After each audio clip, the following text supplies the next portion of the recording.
Vamos ahora a leer en la palabra de Dios en el libro de Génesis, en el capítulo 6.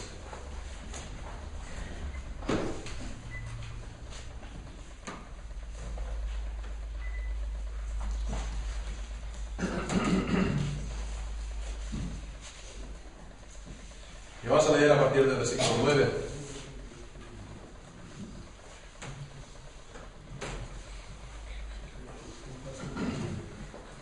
Dice así la palabra de Dios. Estas son las generaciones de Noé. Noé, varón justo, era perfecto en sus generaciones. Con Dios caminó Noé. Y engendró Noé 3 hijos, a Sem, a Cam y a Jafet. Y se corrompió la tierra delante de Dios, y estaba la tierra llena de violencia. Y miró Dios la tierra, y he aquí que estaba corrompida, porque toda carne había corrompido su camino sobre la tierra. Dijo pues Dios a Noé: he decidido el fin de todo ser, porque la tierra está llena de violencia a causa de ellos, y he aquí que yo los destruiré con la tierra. Hazte un arca de madera de gofer, harás aposentos en el arca, y la calafatearás con brea por dentro y por fuera. Y de esta manera la harás: de 300 codos la longitud del arca, de 50 codos su anchura y de 30 codos su altura. Una ventana harás al arca y la acabarás a 1 codo de elevación por la parte de arriba. Y pondrás la puerta del arca a su lado y le harás piso bajo, segundo y tercero. Y he aquí que yo traigo un diluvio de aguas sobre la tierra para destruir toda carne en que haya espíritu de vida debajo del cielo. Todo lo que hay en la tierra morirá. Mas estableceré mi pacto contigo, y entrarás en el arca tú, tus hijos, tu mujer, y las mujeres de tus hijos contigo. Y de todo lo que vive, de toda carne, 2 de cada especie meterás en el arca, para que tengan vida contigo. Macho y hembra serán. De las aves según su especie, y de las bestias según su especie, de todo reptil de la tierra según su especie, 2 de cada especie entrarán contigo para que tengan vida. Y toma contigo de todo alimento que se come y almacénalo, y servirá de sustento para ti y para ellos. Y lo hizo así Noé. Hizo conforme a todo lo que Dios le mandó. Amén. Y leemos ahora también en Hebreos, el capítulo 11.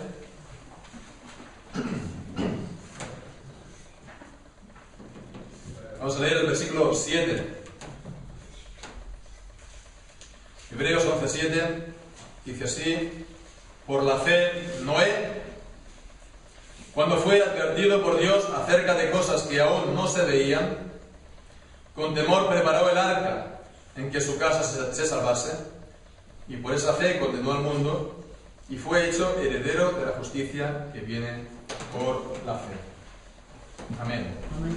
El Señor bendiga su santa palabra.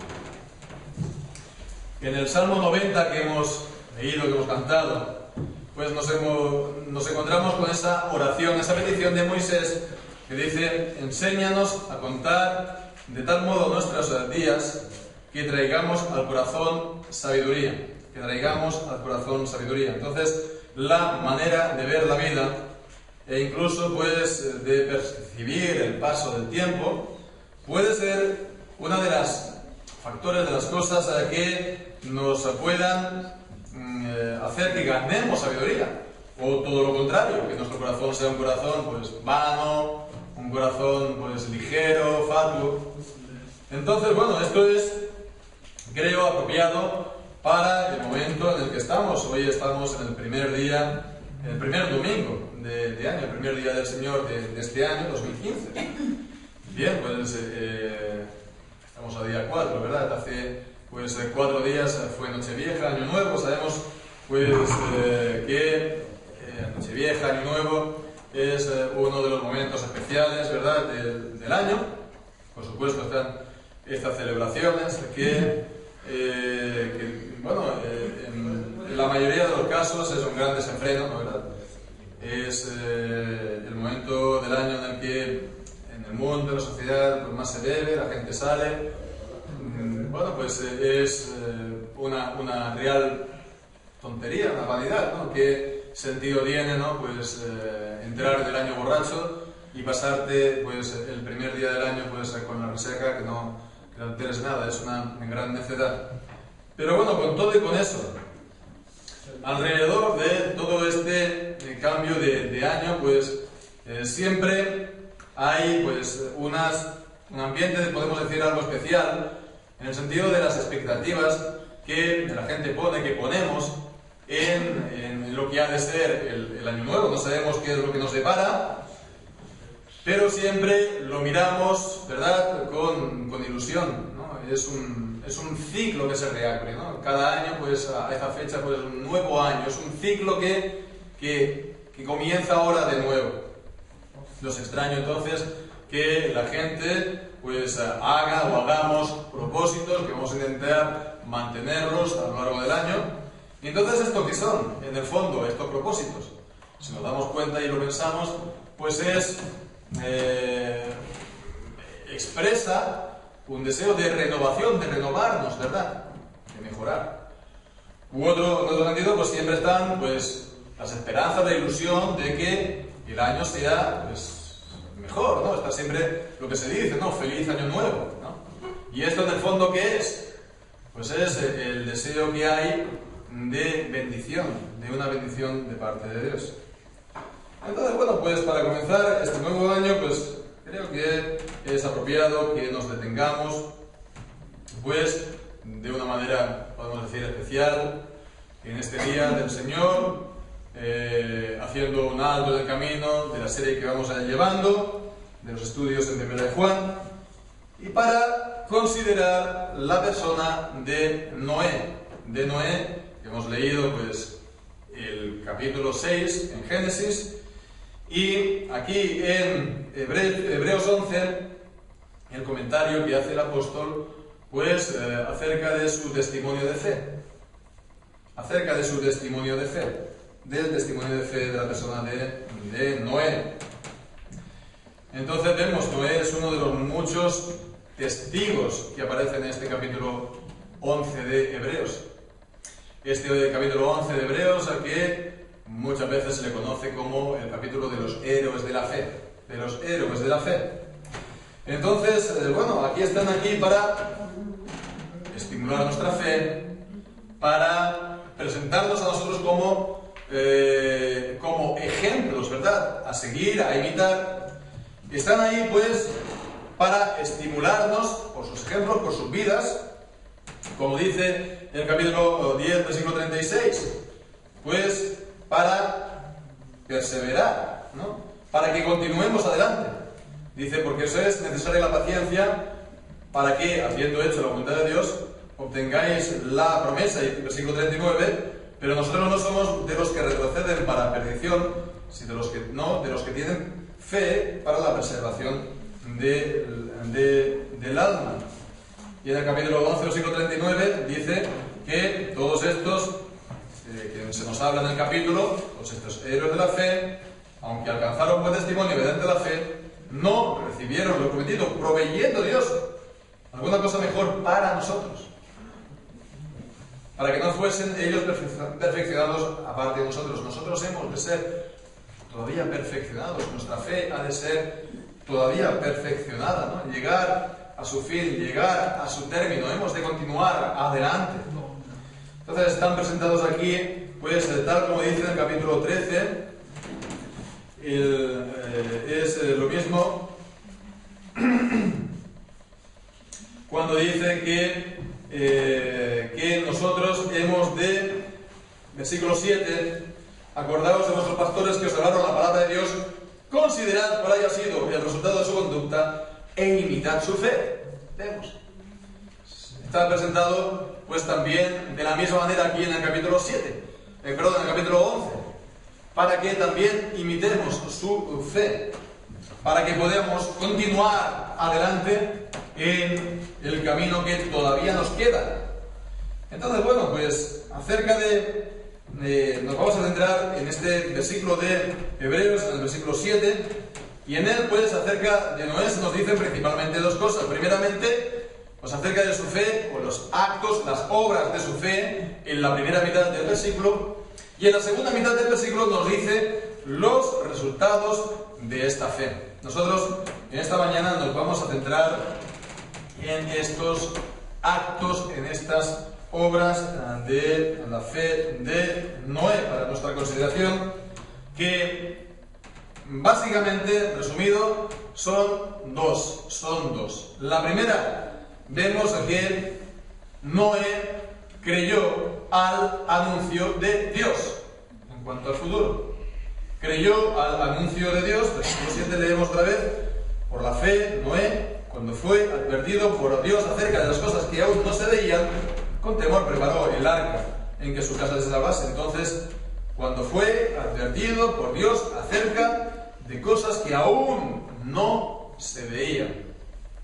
Entonces, bueno, hemos de pensar, cuando leemos esto, acerca de, bueno, pues las condiciones, ¿no?, de la vida de Noé, ¿no? Las condiciones que él recibió este anuncio. Las condiciones de vida de Noé eran en el mundo, pues sí, antediluviano, ¿no?, anterior al diluvio de Noé, el diluvio universal. Entonces, ¿cómo era la tierra entonces? Lo que nos dice un poco los capítulos iniciales del libro de Génesis nos muestra un panorama que, bueno, pues tenía que ser bastante distinto al mundo tal como lo conocemos nosotros ahora.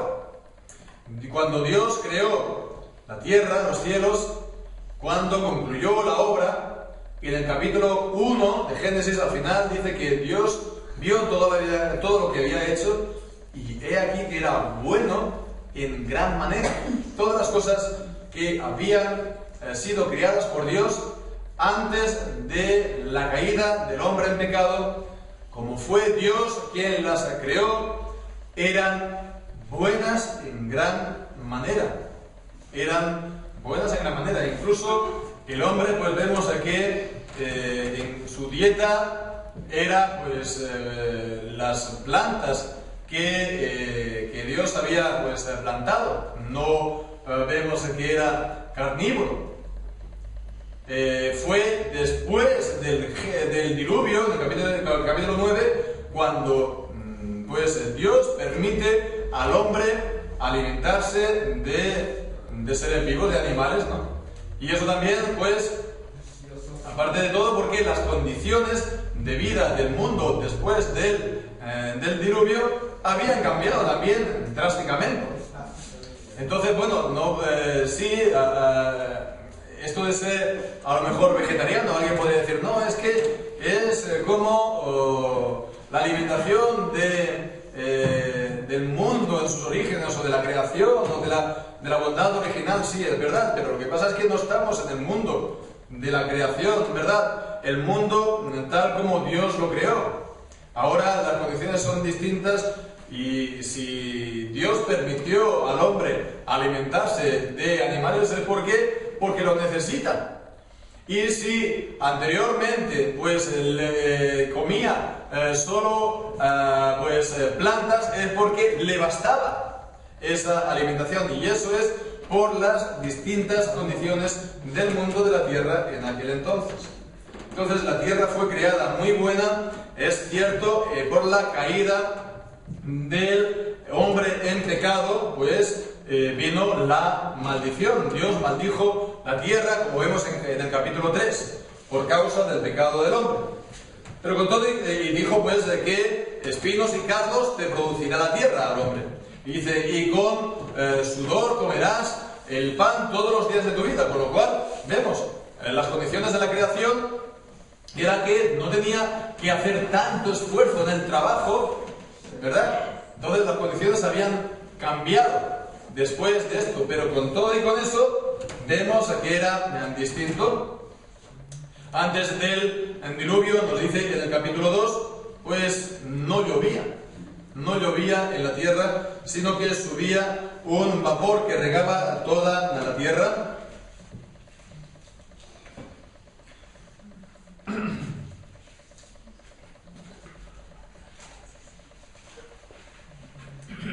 en el capítulo 2, versículo 5, dice que Jehová Dios aún no había hecho llover sobre la tierra, ni había hombre para que labrase la tierra, sino que subía de la tierra un vapor, el cual regaba toda la faz de la tierra. Entonces vemos que, en aquel entonces había, tal como Dios lo había creado, el mundo, Dios separó, dice en Génesis capítulo 1, las aguas que estaban bajo la expansión, es decir, del cielo, ¿no?, de la atmósfera, de las aguas que estaban por encima de la expansión. En el capítulo 1, versículo 6, haya expansión en medio de las aguas y separe las aguas de las aguas. Y entonces, pues se creó, separó las aguas que estaban debajo de la expansión de las aguas que estaban sobre la expansión, y fue así. ¿Y cuáles eran la expansión? Dice, llamó Dios a la expansión cielos. Entonces, por la evidencia que nos da la palabra, vemos cuando Dios creó la tierra tenía, o la atmósfera terrestre tenía una capa de agua, ¿no?, seguramente en forma gaseosa, ¿verdad?, que cubría, ¿no?, de vapor de agua que cubría toda la tierra. Y esto permitió que el clima en toda la tierra fuera distinto al de ahora. Ahora tenemos todo lo que se está diciendo acerca del calentamiento global, ¿no?, del efecto invernadero, ¿no?, que por ello se puede decir, suavizando el clima en toda la tierra. Pues es algo parecido a las condiciones de la tierra, con esa capa, ¿verdad?, de vapor que cubría toda la tierra. Hacía que el clima, el tiempo fuera mucho más, templado en toda la tierra. Y eso es lo que explica, por ejemplo, que en los polos nos encuentren restos de vegetación tropical, ¿no?, porque el clima en toda la tierra era uniforme, era cálido, era tropical, se puede decir. Y también, esta capa era una capa protectora, de radiación, etcétera, etcétera. Y eso hacía que estas condiciones fueran completamente distintas. Estaba así, caída en pecado, etcétera, la vida en la tierra, la maldición de Dios, pero con todo y con eso eran unas condiciones de vida en la tierra drásticamente distintas. La gente sí, por causa de la maldición de Dios, se moría, pero vemos en los capítulos iniciales las vidas tan largas de la gente. Las vidas tan largas que en las condiciones actuales no son posibles, pero que en aquellas condiciones eran normales. Bien, era el mundo en el que Noé recibió el anuncio, la advertencia de Dios. En ese mundo, podemos decirlo, se vivía bien, ¿no? Se vivía bien. La gente vivía bien, la gente, podemos decir, vivía tranquilo, ¿no? Vivía, por el clima, sin pasar frío, ¿verdad? Comía todavía, dieta vegetariana, vegetación, clima tropical en toda la tierra. Se vivía tranquilo, se podía, por así decirlo, disfrutar de la vida. El pecado, por supuesto, hacía estragos, y vemos en los capítulos iniciales desde el Génesis cómo la maldad de la tierra, la maldad de los hombres sobre la tierra era mucha, y cómo también la tierra se llenó de violencia. Leemos en Génesis, en el capítulo 6, vemos que, versículo 5, vio Jehová que la maldad de los hombres era mucha en la tierra, y que el designio de los pensamientos del corazón de ellos era de continuo solamente el mal. Y entonces vemos cómo Dios, en el versículo 7, decidió el fin de todas las cosas. Dijo Dios: raeré de sobre la faz de la tierra a los hombres que he creado, desde el hombre hasta la bestia y hasta el reptil y las aves del cielo, pues me arrepiento de haberlos creado. La tierra se corrompió, versículo 11, delante de Dios y estaba llena de violencia. Lo que comenzó con el crimen, el asesinato de Caín y Abel se generalizó. Y bien, pues sí, los hombres podían vivir pues largas vidas, pero era tal la violencia de que seguramente no muchos pues llegaban a una tal alta edad. Por eso Dios, la maldad era tan grande, decidió pues acabar con toda carne en la tierra. Y pues que lo iban a hacer por medio de algo que todavía no se había conocido. Y en el capítulo 6 entonces dice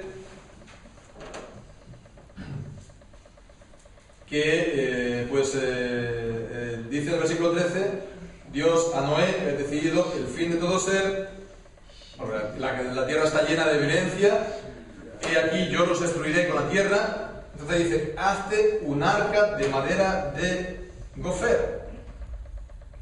Porque un arca, pues dice en el versículo 17: porque yo traigo un diluvio de aguas sobre la tierra para destruir toda carne en que haya espíritu de vida bajo el cielo. Entonces vemos que estaba anunciando no solamente la destrucción, sino también algo que no se había visto, ¿no? Entonces,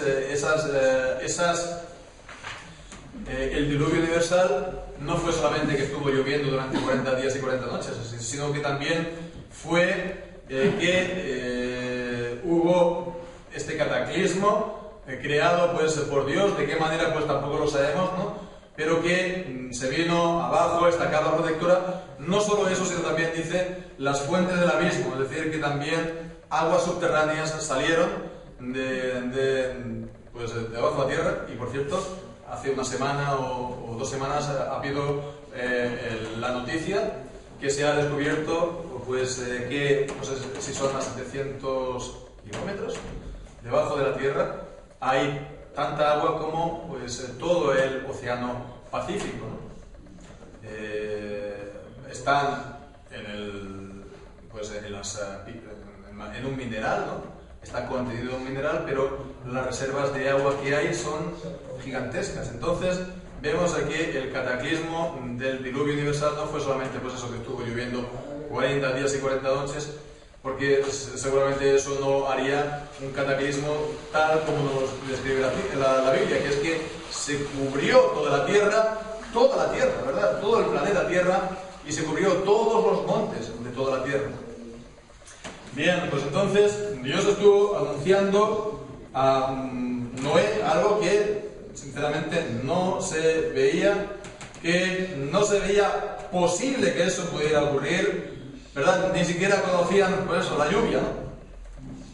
Entonces Noé dice aquí, volviendo al texto, en el versículo 7 dice: fue advertido, cuando fue advertido por Dios acerca de cosas que no se veían. Esta palabra advertido o avisado, es una palabra, es un verbo en el original que tiene que ver, transmite sobre todo la idea de una revelación extraordinaria. Recibió la revelación de parte de Dios. Leemos entonces, por ejemplo, esto mismo es lo que leemos en Mateo, cuando Dios avisó también a José y a los magos. Leemos en el capítulo 2, versículo 12, dice acerca de los magos: siendo avisados por revelación en sueños que no volviesen a Herodes, regresaron a su tierra por otro camino. El versículo 22 también, esta vez es José: oyendo que Arquelao reinaba en Judea en lugar de Herodes su padre, tuvo temor de ir allá, pero avisados por revelación en sueños, se fue a la región de Galilea. También nos encontramos en Lucas, en el capítulo 2, versículo 26, podemos leer ahí también, cuando dice que le había sido revelado a Simeón por el Espíritu que no vería la muerte antes que viese al ungido del Señor. Y nos encontramos también, por último, en Hechos, en el capítulo 10, el libro de Hechos, en el capítulo 10, y en el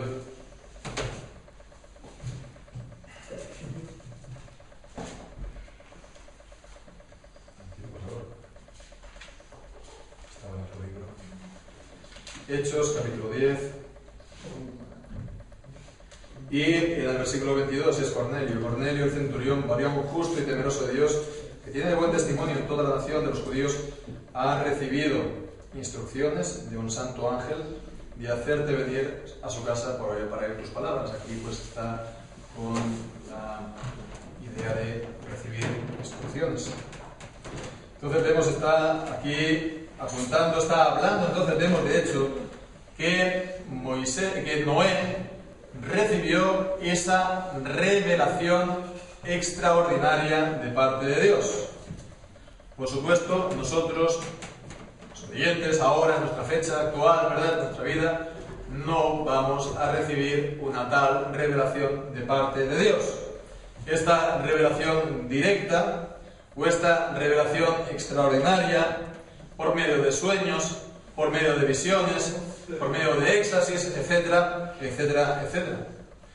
Sabemos, por supuesto, que hay muchos hoy en día, muchos evangélicos también, que creen que sí, que creen que ellos reciben este tipo de revelaciones extraordinarias, pero en realidad lo que ocurre es que están haciendo pasar y están presentando por revelaciones extraordinarias de Dios, pues lo que en la gran mayoría de los casos es siendo, concediendo de que ellos crean verdaderamente en esto, sus propios pensamientos, sus propias imaginaciones, ¿no?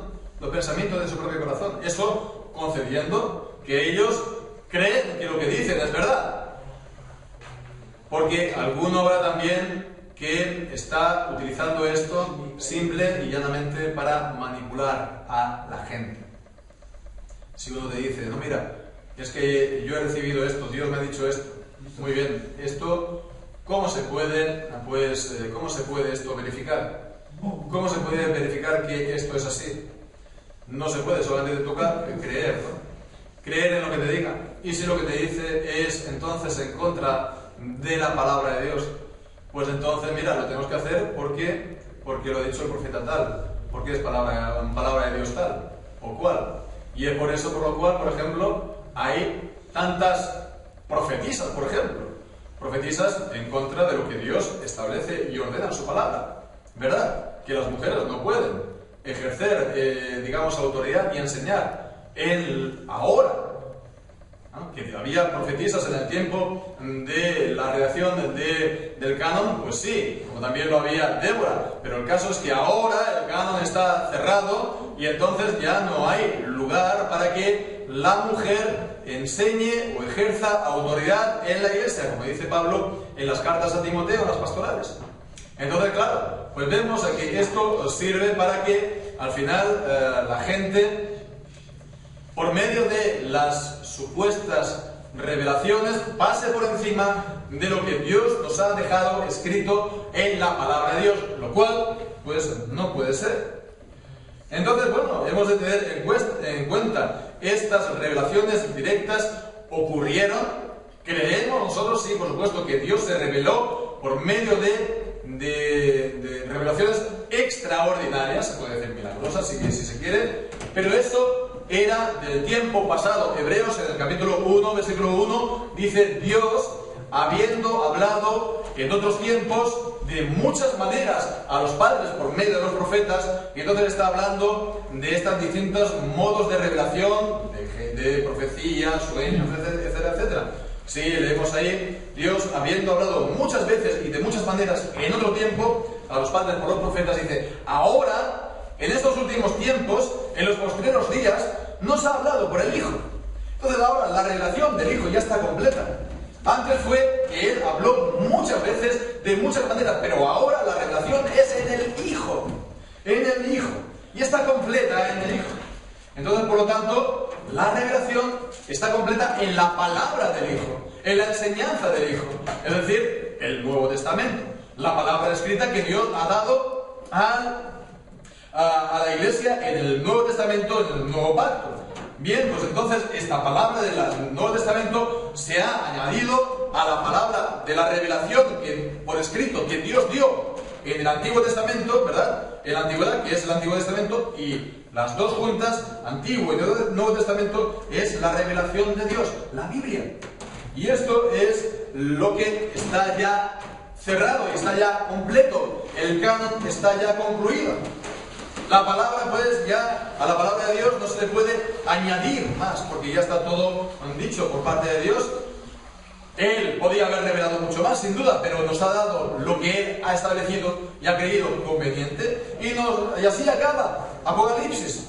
Apocalipsis, pues, el último libro de la revelación, nos dice que no se puede añadir, no se puede quitar a esta revelación.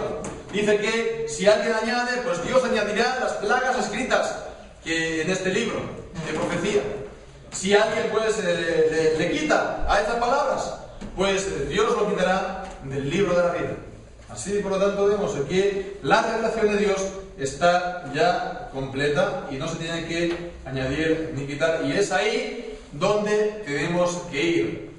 Las Sagradas Escrituras, dicen, que son inspiradas por Dios, como dice el 2 de Timoteo 3:16, útiles, pues, para enseñar, para redarguir, para corregir, instruir en justicia, a fin de que el hombre de Dios sea perfecto, enteramente capacitado, enteramente capaz, enteramente apto para toda buena obra. Las Sagradas Escrituras, enteramente apto.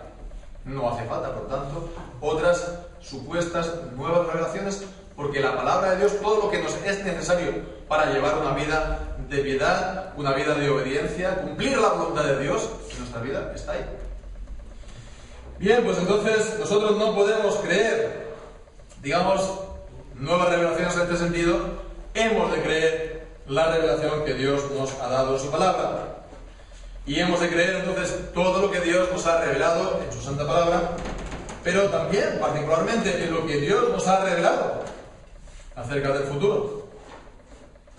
Porque Dios también nos dice en la palabra que este mundo, de la misma manera que el mundo antiguo, el mundo antes del diluvio, fue acabado por las aguas del diluvio, este mundo, tal como lo conocemos actualmente, también ha de perecer, ha de ser destruido. Leemos, por ejemplo, en Primera de Pedro, capítulo 4, versículo 7. Primera de Pedro, capítulo 4, versículo 7.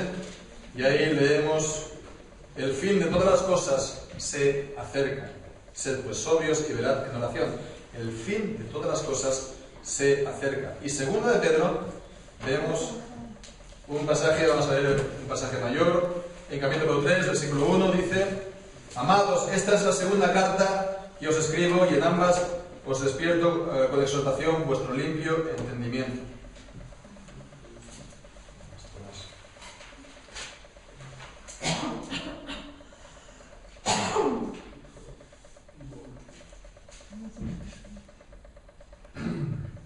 Podemos leer, sí, más adelante. Está hablando, pues, de los que en los posteriores días vendrán burladores, andando según sus propias concupiscencias, y diciendo: ¿dónde está la promesa de su venimiento? Versículo 4.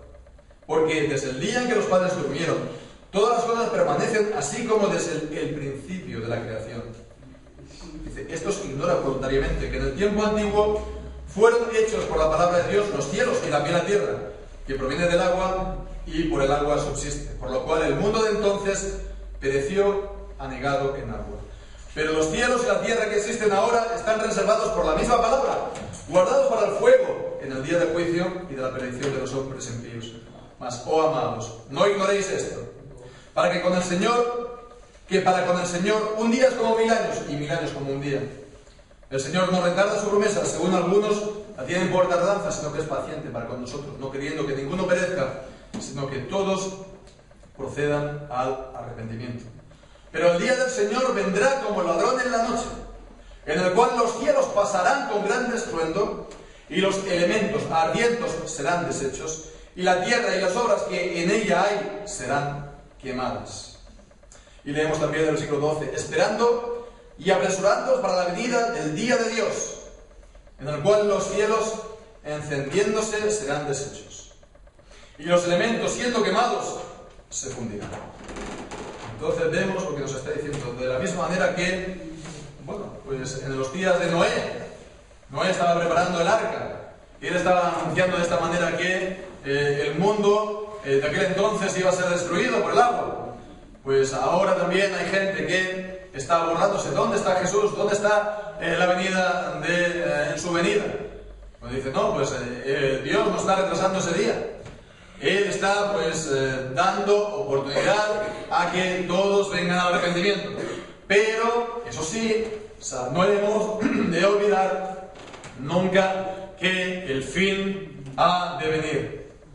Que estamos en un mundo que no ha de durar para siempre. Entonces, ¿cómo hemos de contemplar nuestros días? Este año nuevo que ha comenzado, pues bueno, pues pensemos en esto mismo. El año que ha comenzado es un año que nos acerca más a este fin de todas las cosas. No sabemos cuál es el día del fin, ¿no? Y ese es el error de todas las sectas. Ese es el error de todas las sectas, el ponerle fecha a lo que, como vemos en Hechos capítulo 1, está solamente en la potestad del Padre. No nos toca a nosotros conocer los tiempos ni las sazones, no nos toca a nosotros saberlo. Dios lo sabe, nosotros no, y no lo podemos saber. Las cosas ocultas son para Dios, las reveladas para nosotros, y Dios no nos lo ha revelado. Entonces nosotros no sabemos la fecha, pero ciertamente ha de llegar. Entonces no hemos de vivir en esta vida como si este mundo fuera aquí para siempre, porque no lo va a ser. Nos dice la palabra de Dios que el cristiano, en 2 Corintios capítulo 5, versículo 7, pues anda por fe y no por vista. Y esto pues está hablando de todo lo que es nuestra manera, ¿verdad?, nuestra manera de caminar, de vivir, creyendo en todo lo que Dios nos dice en las palabras, de las promesas de Dios, aunque no las veamos, ¿no? Aunque no las vemos, nosotros las creemos, porque Dios nos lo ha prometido. Pero esto de andar por fe y no por vista se aplica sobre todo a esta promesa del fin. Y hemos de estar creyendo esto. Si era difícil pues para la gente de aquel entonces creer en cosas que no se veían, ¿verdad? El fin de todas las cosas, ¿cómo ha de ser esto? Bueno, pues al final vino, ¿verdad? Pues de igual manera a nosotros nos está el Señor anunciando el fin de todas las cosas. ¿Cómo ha de ser esto? Pues de la manera como nosotros conocemos, pues no ha de ser por, digamos, las causas naturales, eso no se prevé, ¿no? La desaparición de todo el mundo, de toda la vida de esta manera, ¿verdad? Pero esto ha de llegar, hemos de creerlo. Y hemos de poner en esto también nuestra esperanza. Hay quienes, cambian esta esperanza. Sustituyen esta esperanza por una esperanza terrenal, ¿verdad?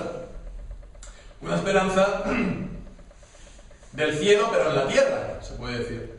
En la que todos los hombres, pues, vivan en paz, vivan hermanados, todas las religiones en paz, que no haya pobreza, que no haya enfermedad, que ya no la gente pueda vivir 100, 200 años.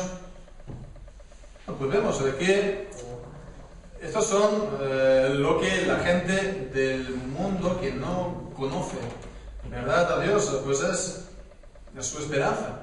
Y muchos, incluso creyentes, pues también parece que creen más, ¿no?, o esperan más en este futuro en la tierra, también un milenio que ha de venir, ¿no?, un supuesto milenio, 1000 años, en los que se pueda conocer todo esto, ¿verdad?, que en la esperanza de la vida eterna, la esperanza de estar con el Señor para siempre, de cielos nuevos y de tierra nueva.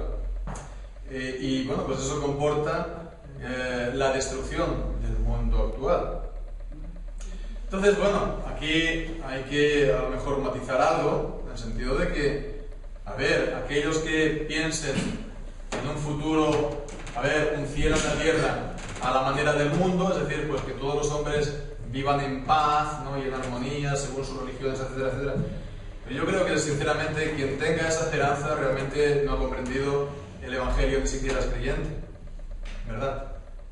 Aquellos que piensan pues, en la hermandad de todas las religiones, de todos los hombres en el mundo, y que todos los hombres vivan en paz, pues, y que prefiera eso a los cielos nuevos y tierra nueva y estar con el Señor, sinceramente no creo que haya comprendido, ni conocido, ni creído la palabra de la verdad.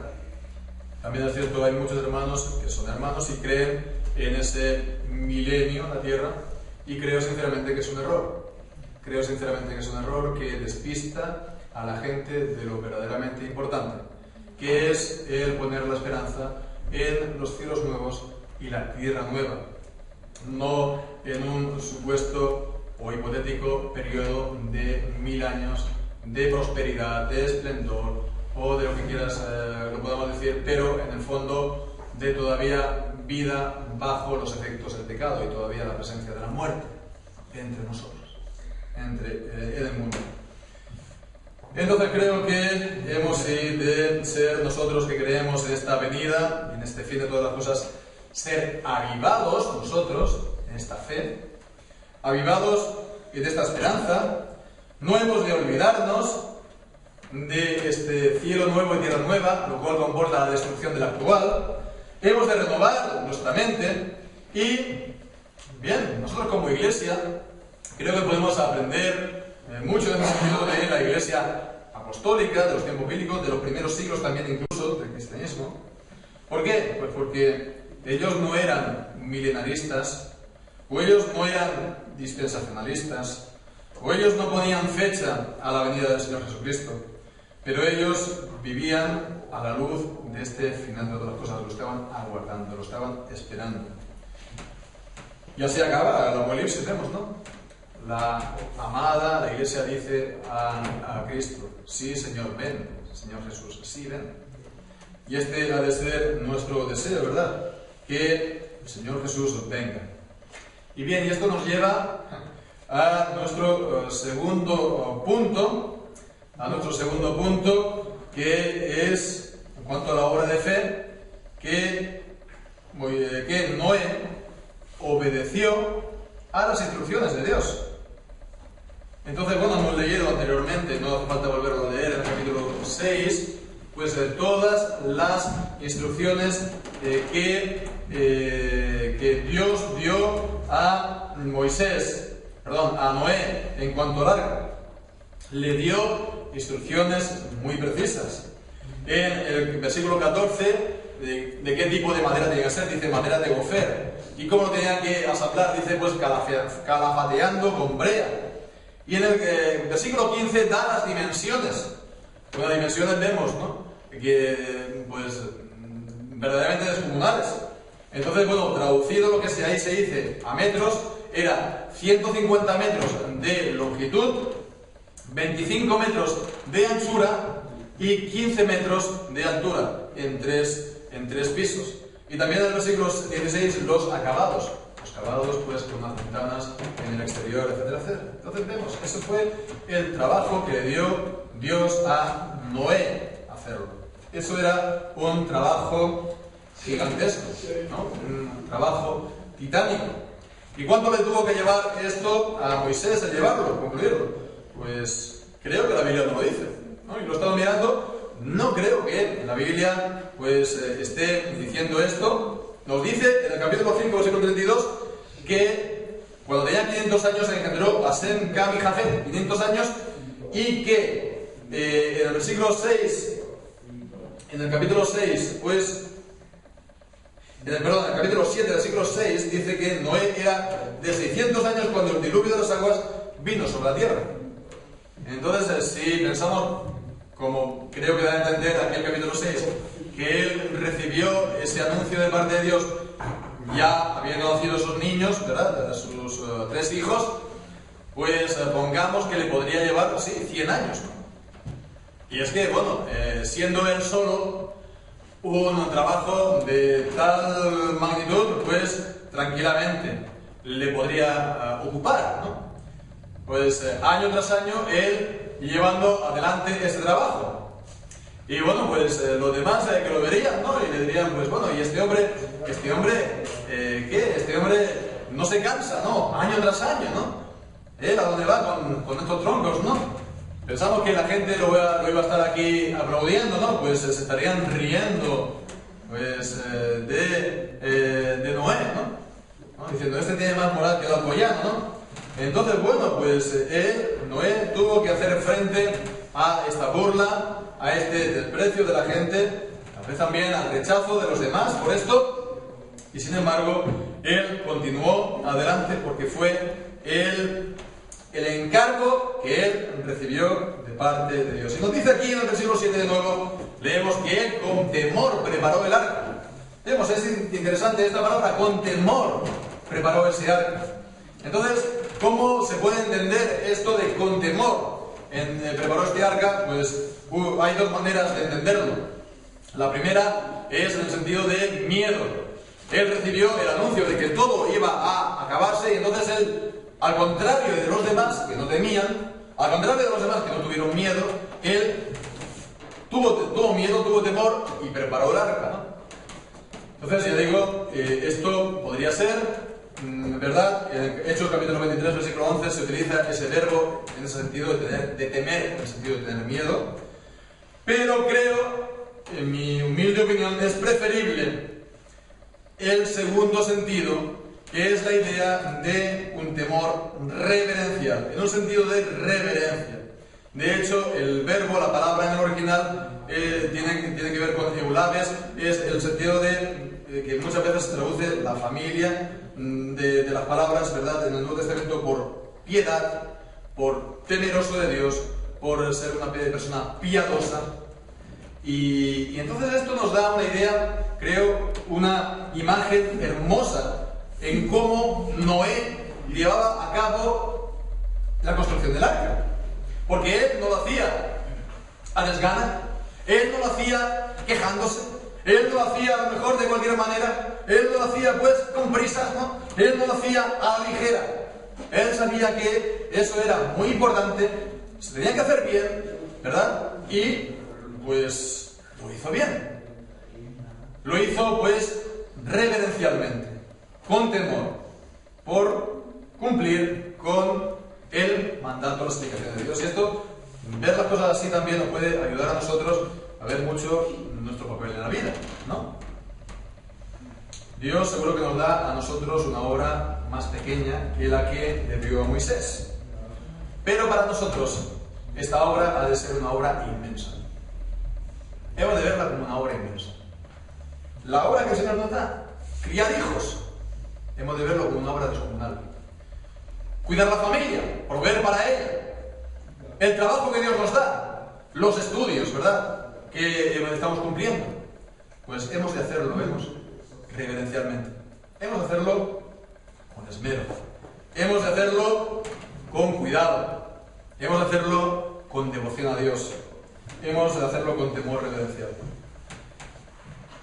Hemos de pensar ahora también acerca de la finalidad del arca. Por supuesto, era albergar a los animales, ¿no? Ya sabemos, ¿no?, que todos los animales fueron llevados ahí y se guardaron pues parejas de animales para que no fueran ahogados. Sí, y tuvo que haber una ingente cantidad de animales, por eso era el arca tan grande, ¿no? Pero, fijémonos aquí, en el versículo 7, dice, con temor preparó el arca en que su casa se salvase. Para la salvación de su casa, podríamos decir, para la salvación de su casa. Entonces aquí se está hablando sobre todo de la salvación de su familia, de la salvación de su casa. Sí, por supuesto, los animales están bien, pero sobre todo la salvación de su casa y de su familia. Ellos, los hijos de Noé, eran herederos de las promesas de salvación de Dios. Eran herederos de las promesas del pacto. Por ser hijos de Noé, Dios extendía también sus promesas de salvación. Ellos los incluía de una manera externa en el pacto, les administraba también esas promesas en forma, en la promesa del pacto.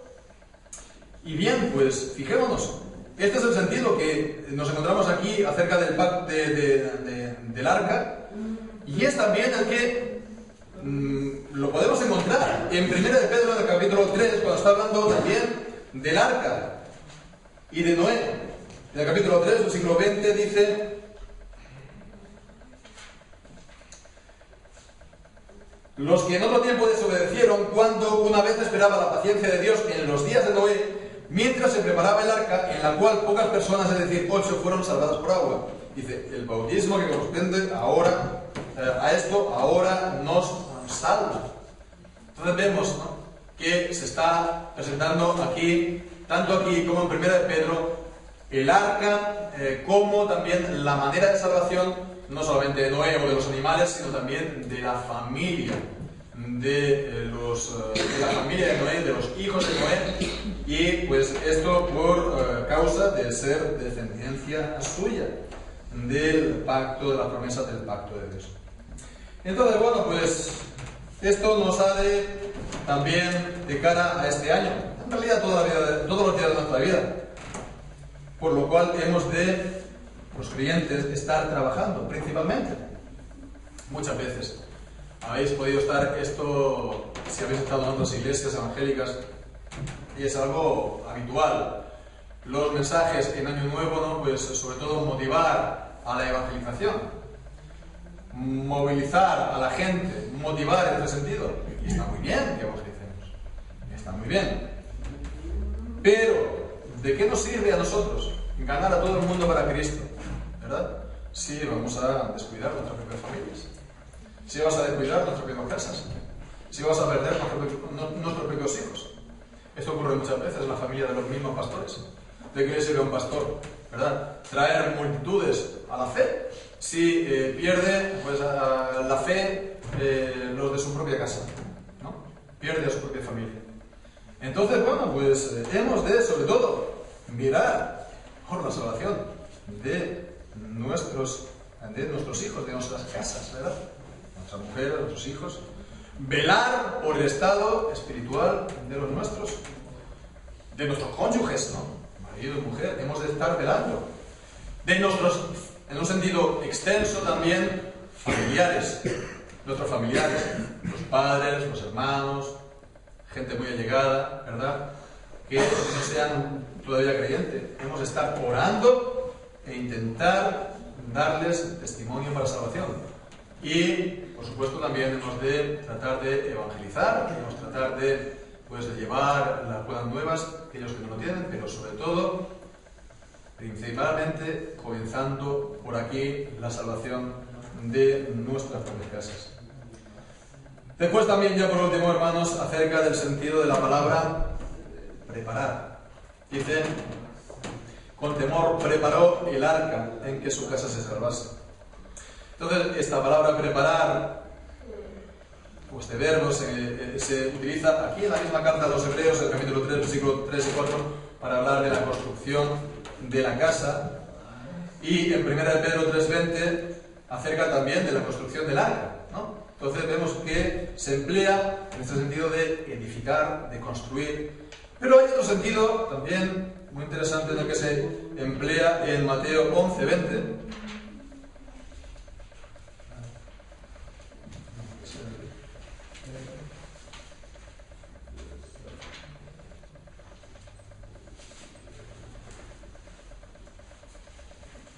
Es el Lucas, capítulo 1, versículo 17, ¿verdad? Lucas es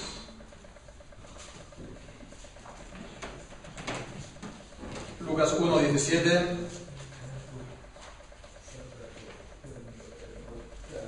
Vemos allí. Está hablando de Juan el Bautista, y realmente son también las otras citas, que él irá delante de él con el espíritu y el poder de Elías para hacer volver el corazón de los padres a los hijos y los rebeldes la prudencia de los justos, para preparar al Señor un pueblo bien dispuesto. Para preparar al Señor un pueblo bien dispuesto. Y es también lo que encontramos acerca del ministerio de Juan el Bautista. Por ejemplo, en Marcos capítulo 1, versículo 2. El que he aquí envió mi mensajero delante de tu faz, el cual preparará tu camino delante de ti. Entonces vemos que está hablando de preparar el camino, la vida, preparar la vida. Entonces, bueno, está hablando entonces de preparar, disponer, ¿verdad?, nuestra propia vida. Con la gracia de Dios, pues, disponer nuestros corazones y también todo lo que hagamos. ¿Cómo hacer esto? Pues guardando la palabra de Dios, obedeciendo a la palabra de Dios, a las instrucciones de la Biblia. Dios le dio las instrucciones a Noé, cómo tenía que hacer el arca, la construyó. Dios nos da en la palabra las instrucciones de cómo ha de ser nuestra propia vida. Y nosotros, pues, hemos de así hacer. También, pues, construir. También, pues, llevar adelante nuestra propia vida a la luz de ese fin de todas las cosas. Ese fin de todas las cosas está ahí. ¿Cómo eso ha de llevar a nosotros? Pues nos dice en 1 de Pedro 4:7, dice que, y lo hemos leído antes, que el fin de todas las cosas de acerca, sed pues sobrios y velad en oración. Y también en 2 de Pedro 3:11 dice, puesto que todas estas cosas han de ser desechas, ¿cómo no debéis vosotros andar en santa y piadosa manera de vivir? Entonces hemos de guardar la palabra de Dios. Hemos de seguir las instrucciones de la palabra de Dios. Esto es disponer nuestro corazón, disponer nuestra vida, preparar nuestro camino, ¿verdad? Y es también construir nuestra vida. Hemos de pensar así, hermanos, estamos construyendo nuestra vida. Estamos construyendo nuestra vida. Cada día que pasa no es en vano. Cada día que pasa estamos construyendo nuestras vidas. Las estamos construyendo con nuestras acciones. Las estamos construyendo con nuestras palabras. Las estamos construyendo con nuestros servicios. Y todo lo que hacemos, ¿verdad?, son instrumentos que se están, pues, añadiendo unos a otros, ¿verdad? Entonces, bueno, pues son nuestros tablones, ¿no? Son nuestros ladrillos, son nuestras columnas, son nuestras vigas que vamos poniendo, ¿verdad? Y de esta manera nuestra vida está siendo edificada, sobreedificada.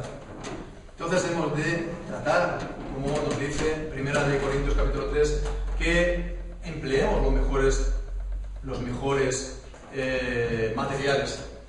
Los mejores materiales de oro, de plata, ¿verdad? De